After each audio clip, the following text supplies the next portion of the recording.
সবাই কচ্ছে ভিতরে ভিতরে ষড়যন্ত্র করেছিলি। আমার দাদা ভাই হারা গেছে, আমি মরার পর আমি এখানে আইছি, আমি আইনের বিচার চাই।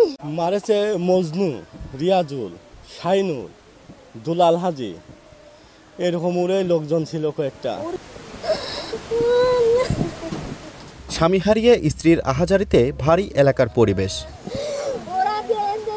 স্থানীয়রা জানান, সাজু ও মজনু গ্রুপের জমি নিয়ে বিরোধ মীমাংসা করতে শুক্রবার বিকেলে দুপক্ষ নিয়ে বসেন পাবনার ঈশ্বরদীর শাহপুর ইউনিয়ন যুবলীগ কর্মী খায়রুল ইসলাম।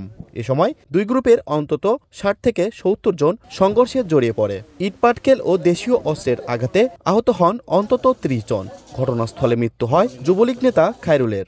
স্বজনদের অভিযোগ, পূর্ব পরিকল্পিতভাবে ঘটানো হয়েছে হত্যাকাণ্ড। এই লোকটা গন্ডগোল হতে যায়, ঠেকা দেয়, তার গোলমাল হতে যায় না। ঠেকাতে যাওয়ার কারণে তার দোষী এলাকার মধ্যে উনি পরামানিকটা করতেন, কিন্তু উনি সমস্ত জিনিস মীমাংসা করে দেয়। সবাই কচ্ছে ভিতরে ভিতরে ষড়যন্ত্র করেছিলি।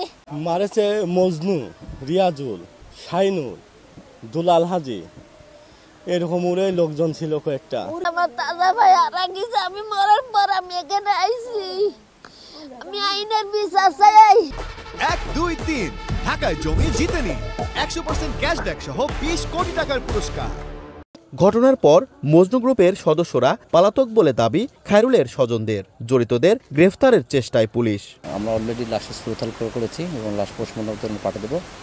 আর হলো আমাদের এলাকার পরিস্থিতি আপাতত স্বাভাবিক। অতিরিক্ত পুলিশ মোতায়েন আছে এখানে আসামিকে ধরার জন্য, যারা এর সাথে জড়িত। আমরা অলরেডি তাদের নাম ঠিকানা পেয়েছি, তাদের ধরার জন্য আমাদের অভিযান অব্যাহত আছে। সংঘর্ষে আহতরা ঈশ্বরদী, পাবনা ও রাজশাহী হাসপাতালে চিকিৎসাধীন। সবুজ মোল্লা, সময় সংবাদ, পাবনা।